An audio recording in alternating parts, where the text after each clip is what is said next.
In this video, we're going to continue talking about the equations of motion that we started dealing with in our last video. And if you haven't seen that, I really recommend watching that video before we go into this one, because we're really building on that concept, continuing that concept, where really the only main difference is we're using a different coordinate system. So we're going to go through some examples in the normal and tangential coordinate system, whereas in the last video we were only doing rectangular coordinate system, the XYZ coordinates.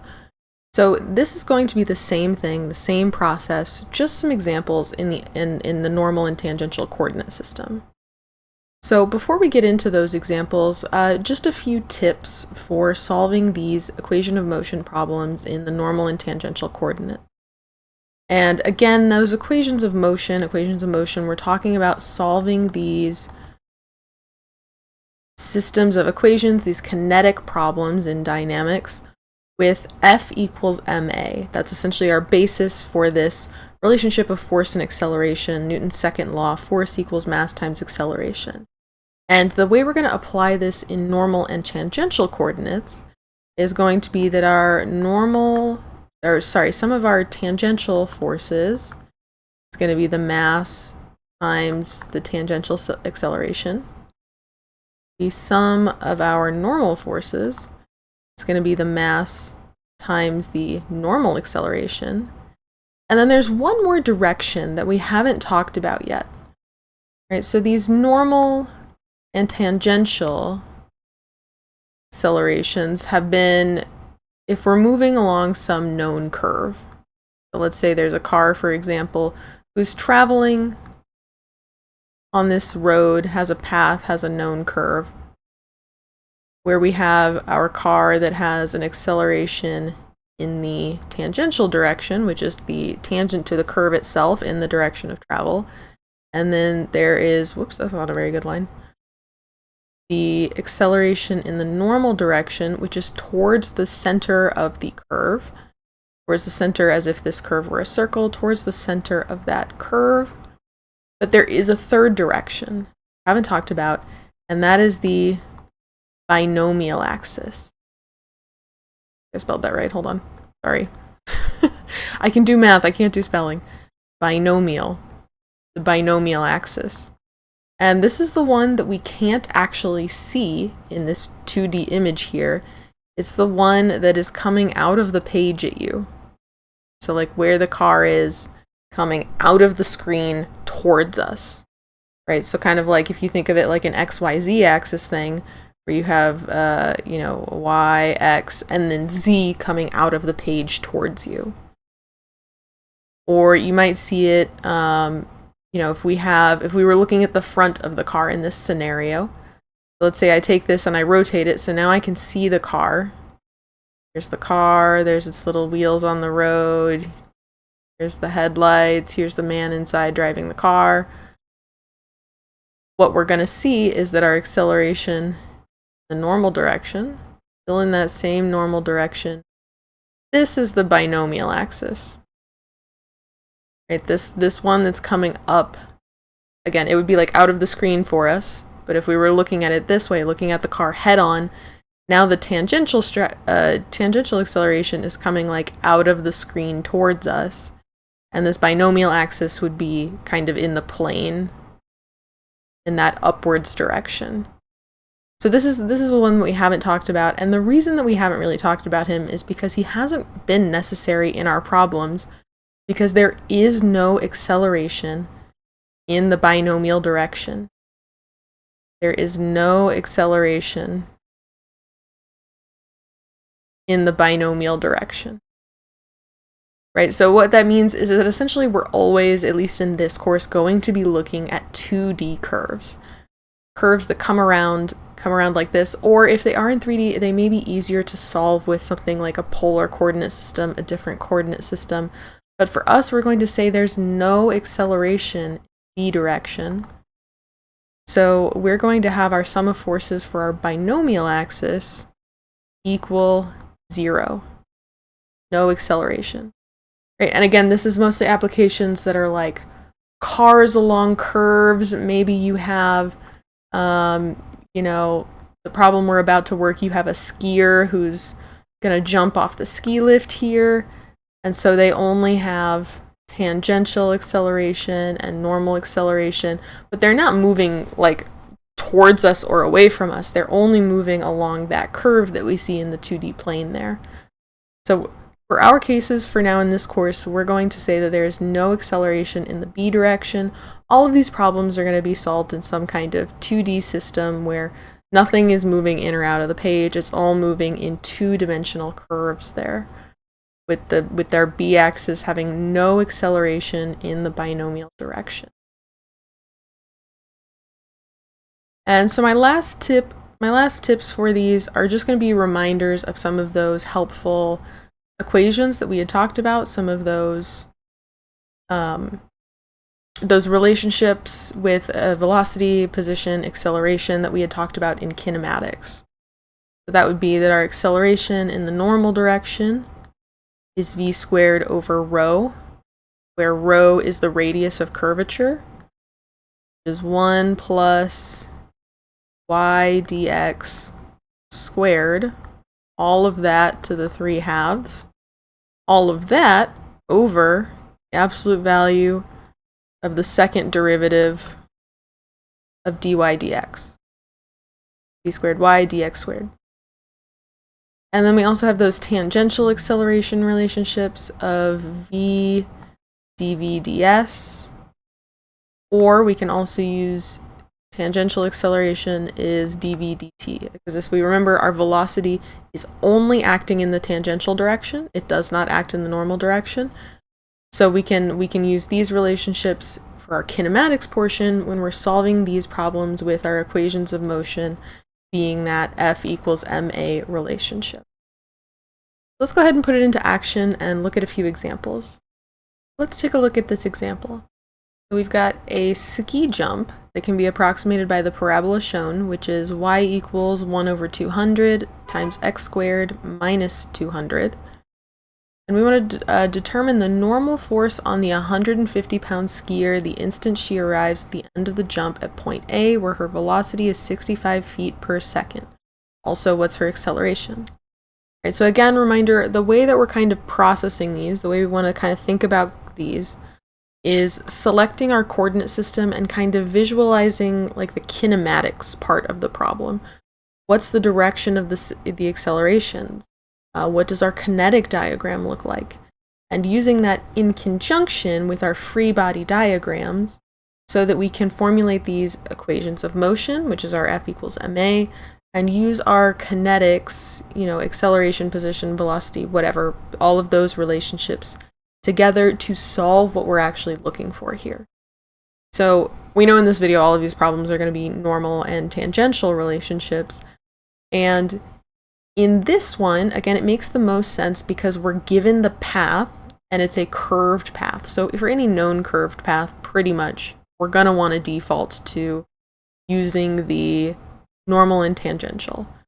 Also, pretty much any time we want to find a normal force, not always, but a lot of times when questions are asking us to find a normal force, it's going to be easier to use the normal and tangential directions because your normal force is always going to be in the normal direction, right? So you don't have to deal with angles or anything. Normal force is going to be in the normal direction. So that can be a good hint that that's the thing that we want to use. But if we weren't sure, let's go ahead and draw like what the kinematics, how we could have, how we might have drawn this as a kinematics diagram, where we have the skier at the end of the jump at A. So what that looks like is here's our skier, her little skis going backwards. She's at the bottom there at A. So this is A. Here's the curve, kind of skiing on, kind of goes up that way in that parabola. And we can see that what's acting on her,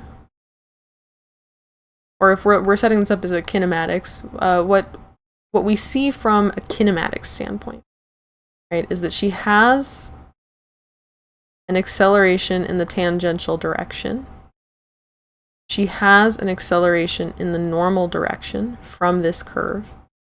And they tell us that her velocity is 65 feet per second. So also in this tangential direction, oops, not A, the velocity 65 feet per second.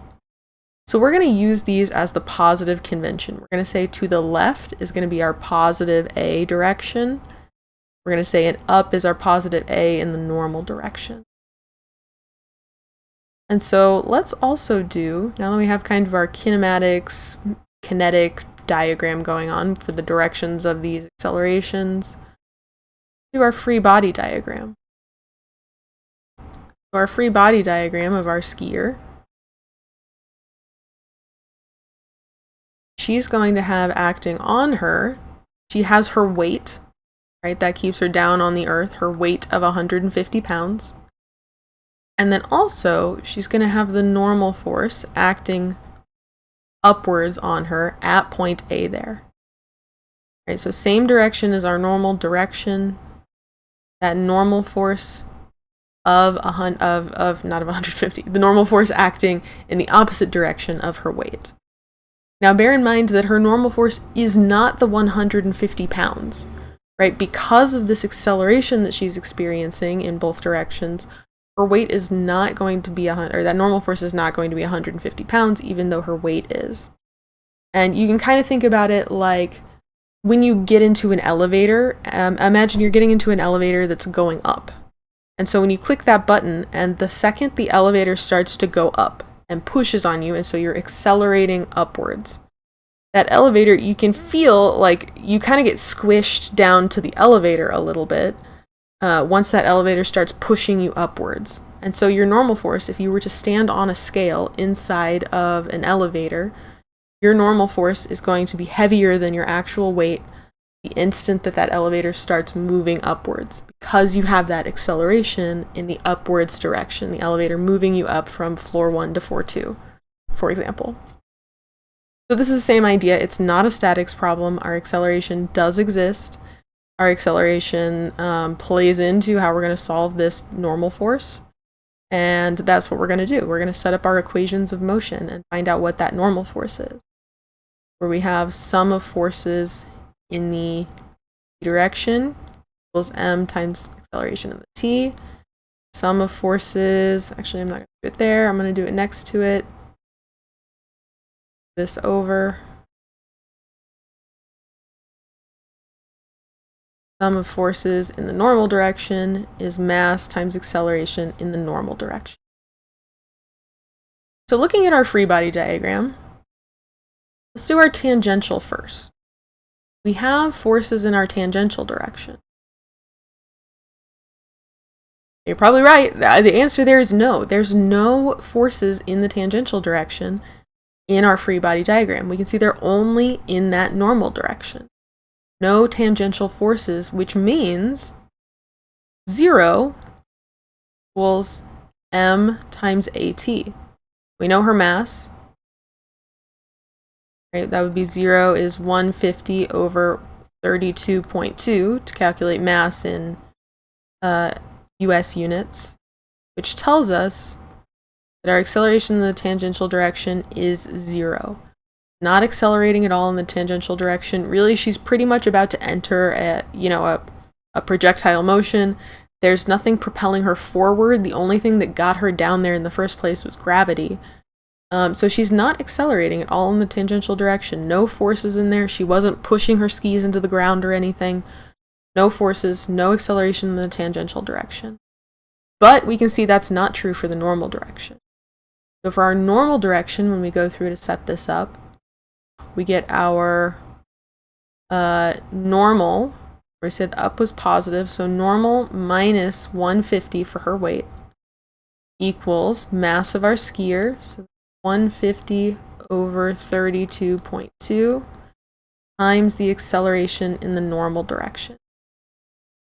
So we have two unknowns here in this equation that we've got set up.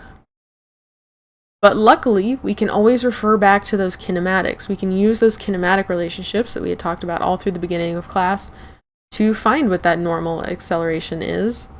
Through our handy dandy, acceleration in the normal direction is v squared over rho. Now the only annoying part is we're going to have to find rho. We're going to have to find that radius of curvature, taking derivatives of our relational parabola that she's traveling down. Let's go ahead and find our radius of curvature. And that formula again was 1 plus dy dx, that term squared.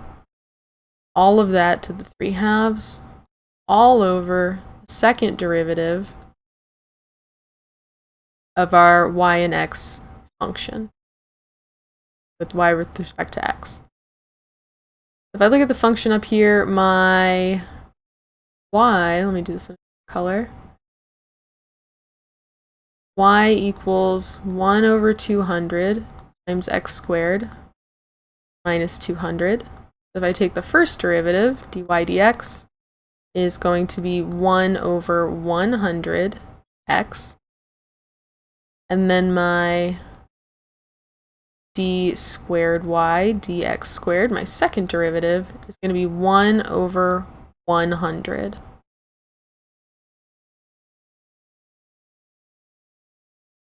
So now we're going to take a look and we're going to say, okay, what number am I going to plug in? What is my x value? And if we look at our chart over here, our x value when she's at point A, so that's again at the very bottom here at point A, is looking at these axes, that is x equals 0.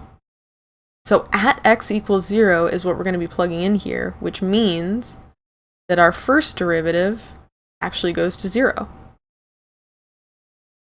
And the rest of this we can plug into this equation. So our radius of curvature is 1 plus, again, first derivative was 0, squared, 0 squared is still 0, squared all of that to the 3/2, all over our second derivative, which was 1 over 100. If I plug that into the calculator, I get 1 on top, right? 1 plus 0 is 1, 1 to the 3/2 is 1, all over 1 over 100,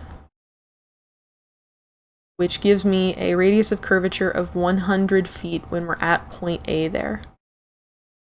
Means that our acceleration in the normal direction is v squared, we said v was 65, squared, over 100 feet. The acceleration in the normal direction is 42.25, somewhere about that, feet per second squared. And so with that kinematic relationship, we can come back, plug it into this guy here, and find out what our normal force is. So that normal force is going to equal 150 plus 150 over 32.2 times acceleration in the normal direction, 42.25. Gives me a normal force of 347 pounds. Right, so over double her weight is the normal force that the Earth is pushing back up against her because of the acceleration that she's experiencing. 347 pounds, substantially more than her 150 that she weighs. So we determined the normal force, and then it also asked us, what is her acceleration? What is her acceleration? And really, we already found that. We don't actually have to do anything more. We already found acceleration was entirely in the normal direction, no acceleration in the tangential direction. So we have that answer. We didn't actually have to do anything more to find that. Let's take a look at another example. So in this one, we have what looks like maybe a Formula 1 car that is banking on a curve. And so we want to determine the banking angle theta for the racetrack so that the wheels of the racing cars shown will not have to depend on friction to prevent any car from sliding up or down on the track. And the cars have negligible size, have a mass of m, travel around the curve of radius rho, and have a constant speed of v. So in this one, we're just going to be dealing with variables. We're not actually going to be dealing with any actual numbers and calculating just through our variables given. So we can see that our race car is on this banking hill that's coming through the curve of a racetrack. So if we kind of conceptualize what this looks like from a top view, really we're kind of given a front view where this Formula One car is coming right at us on this kind of sloped banking hill here. But if we look at what we would see from like a top view, here they're coming, little Formula One car, he's coming around the curve. So here he is, and he is moving towards us. So we can't see it in the photo on the left very well, but here we can see that our velocity is going to be in this direction. We're going to have an acceleration in the normal direction, right? But we are traveling at constant speed, so there's going to be no acceleration in the tangential direction. And so if we bear in mind that this is like our top view, and then we come over to our front view where we could see the car coming right at us, traveling right at us on this sloped hill, where we're still going to have that normal force pointing inwards towards the center of the curve, where that's going to have radius of curvature rho. We're going to see that here we're operating on a little bit different axis, right? Here we have the normal axis and a B binomial axis. Normal axis and binomial axis for what we're working with in this problem, looking at the way that we're traveling around that curve. So again, there's no acceleration on the binomial axis either, which makes sense. This car isn't moving up or down. We want it to stay straight on the curve. That's what it says when we, we want to prevent it from sliding up or down on the curve. So there's going to be no acceleration in the B direction.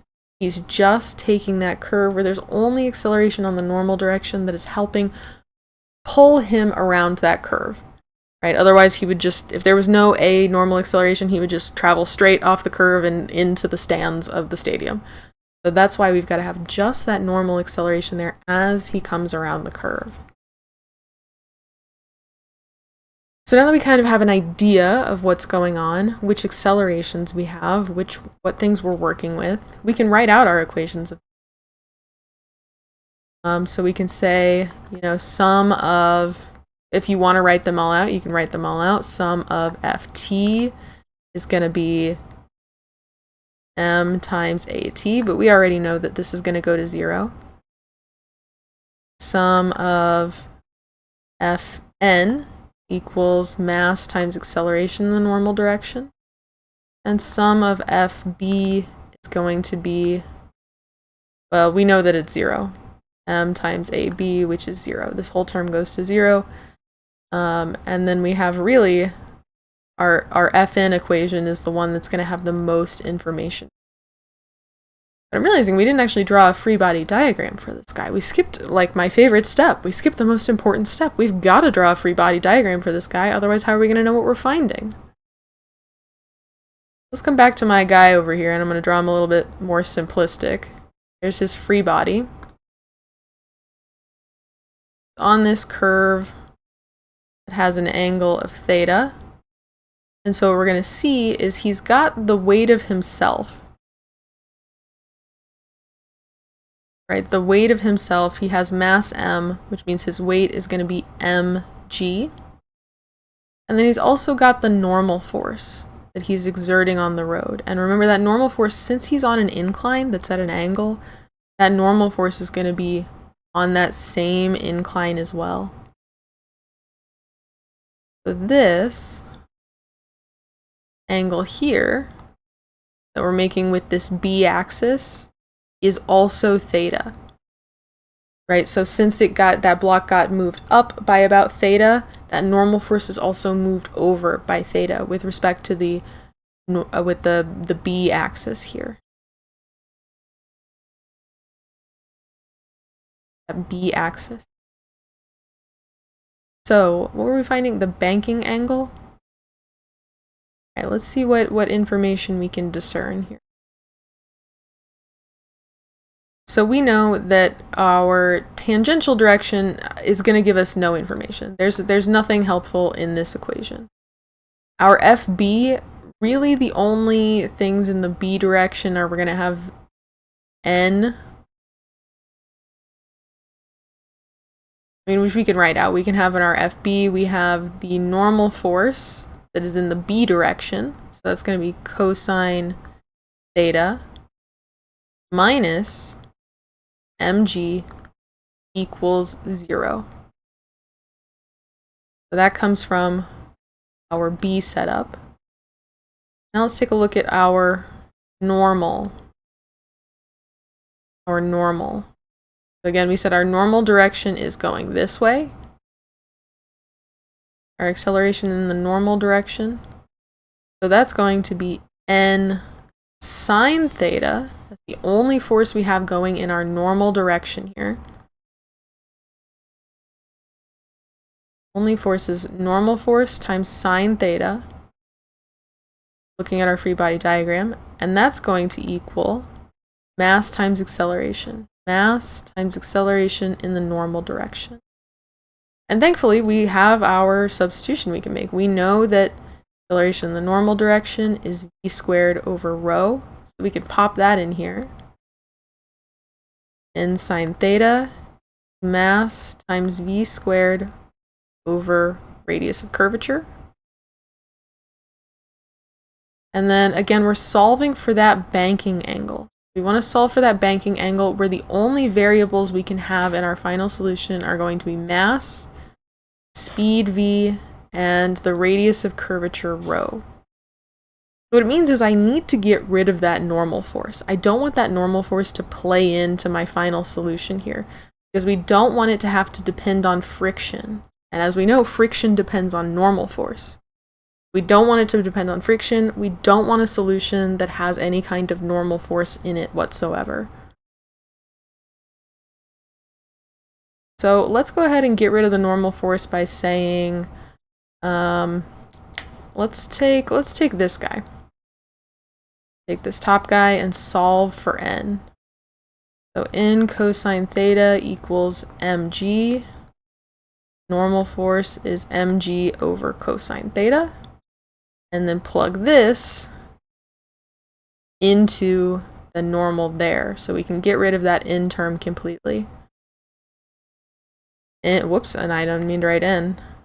I'll take this guy, bring him down here, substituting n. So mg over cosine theta times sine theta equals mv squared over rho. So my last step, the thing that we were trying to find was what that banking angle theta, what is that banking angle theta? So we're going to go ahead and solve for theta. Here I've got mg times tangent theta equals mv squared over rho. Well, notice I've got an m in both terms over here, which means mass can be taken out completely. Right? It doesn't depend on how much each car weighs. Thankfully, we don't have to have weight classes for our cars. We can take that out of our equation and solve. We're going to get tangent theta equals v squared over rho times gravity. Or for a final answer of our banking angle is arctangent. Inverse tangent of v squared over rho times g. Right, so we were able to keep it in all of the variables that they said. Gravity, mass ended up dropping out, speed, and radius of curvature to get our banking angle. So that we can know based on whatever speed they're traveling at and the given curve of the racetrack itself. So if you're at a different racetrack, you can apply this same equation to different racetracks. Given some velocity that they happen to be traveling at, you can know what the banking angle should be. You can calculate that as you're constructing the track, for example, if you were designing a racetrack. Let's go ahead and we're going to take a look at one last example. So in this example, we have a 60 kilogram skateboarder coasting down a circular track. And so that's really important to keep in mind. This is a circular, like half pipe thing that he is skateboarding in. If he starts from rest when theta equals 0, so that's when he's up here at the top of our half pipe, determine the magnitude of the normal reaction the track exerts on him when theta is 60 degrees. Neglect his size in the calculation. So I want to see if you can go ahead and pause the video, try this one for yourself, see if you can get anywhere with it using our equations of motion and the kinetics and kinematics and everything that we've talked about so far, where the one hint I do have is that this problem is a lot easier if we remember back to our geometry relationship of S equals theta times R. Right, so that's the arc length formula, where if you have a circle of some arc length R, or sorry, some radius R, that it has some arc length S in relationship to theta. So go ahead and pause this video, try it for yourself, and then we'll walk through it together.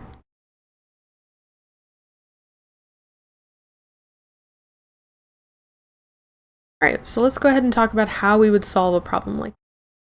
And I hope that even if you weren't able to fully solve the problem, you could at least get our free body diagram.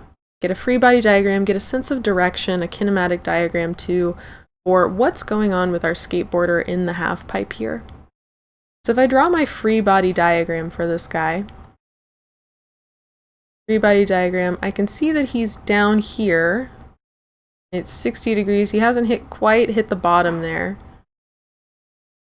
Skateboarder. He hasn't quite hit the bottom there, where if I use my normal and tangential axes, maybe I'll do this in a lighter color, his direction of travel down in the half pipe, that's our tangential direction, and then the normal goes in towards the center of that circle. Where the forces that we have acting on him is we have his own weight dragging him down to earth, so that's going to be 60 times 9.81, 60 kilograms times 9.81. And then of course the normal reaction of the track on the skateboarder himself. So that's going to be in the normal direction, right? In the same direction as our normal axis, n. And this is the thing that we're trying to find, right? We're trying to find this n value. So those are all of our forces. We do have an acceleration in the t direction, right? So this is like our kinetic diagram, and we have an acceleration in the normal direction. So these will kind of give us our positives and negatives. And we can see that his weight isn't actually acting in the normal or tangential, it's acting at an angle. And that angle here is theta.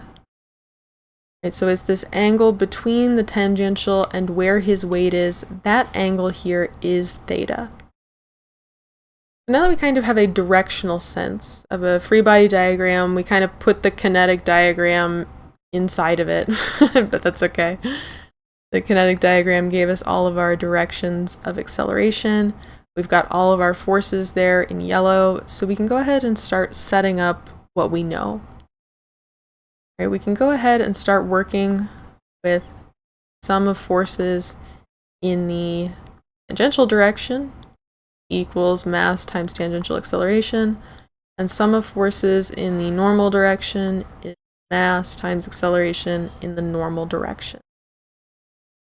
So from here, you have kind of two options that you can go in. You can either start looking at your kinematics and seeing what you can solve there, or you can continue working with the equations of motion.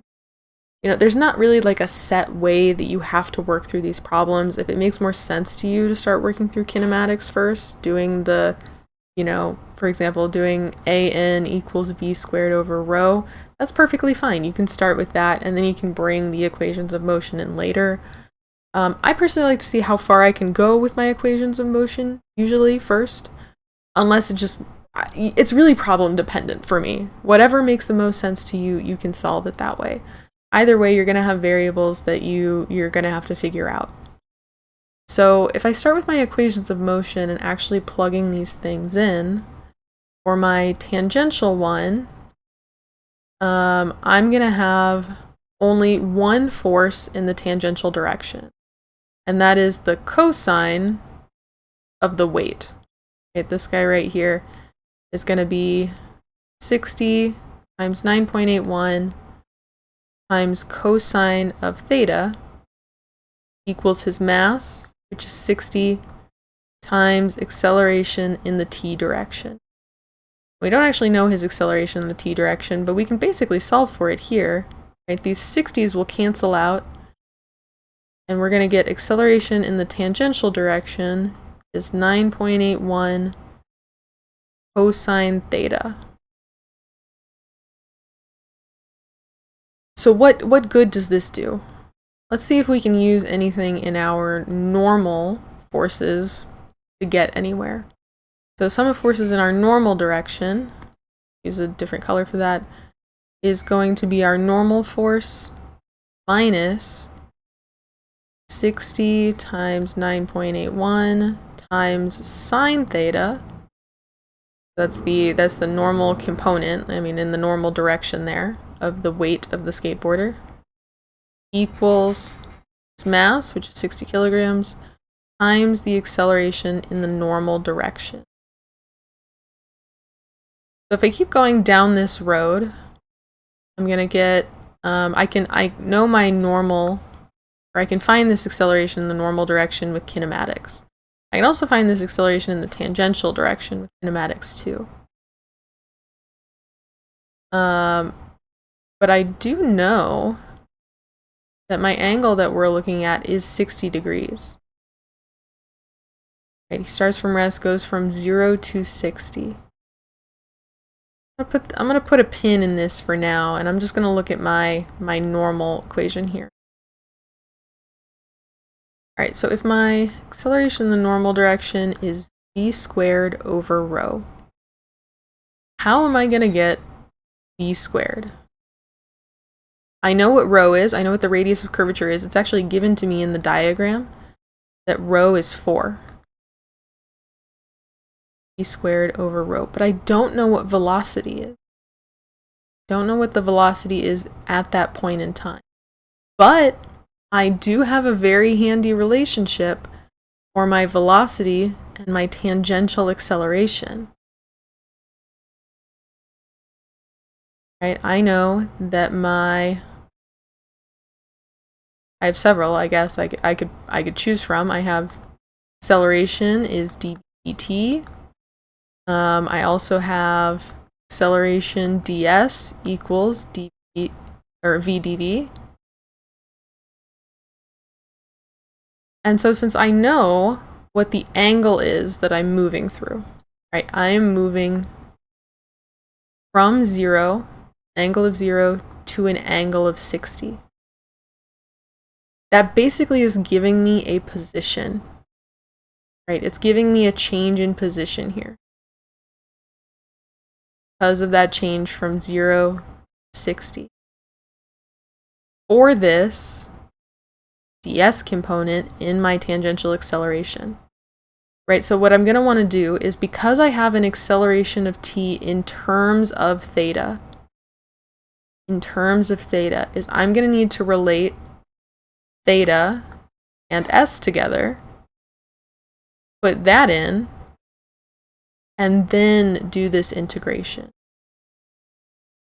Right, so what I'm going to have is I have, if s is theta r, or ds is d theta times r, you might see it either way. We know what r is. R is not changing. It is a known value. S is just 4 times theta. Right? We can think of it that way. Or if we keep it in our ds terms, we can convert that ds. ds is 4 times d theta. And so I can put this in to my s term. So that I get my AT is 9.81 cosine theta times d theta equals v dv. So now I can solve for the velocity that I need. So when I integrate this, I'm integrating my angle. We're going from 0 to 60.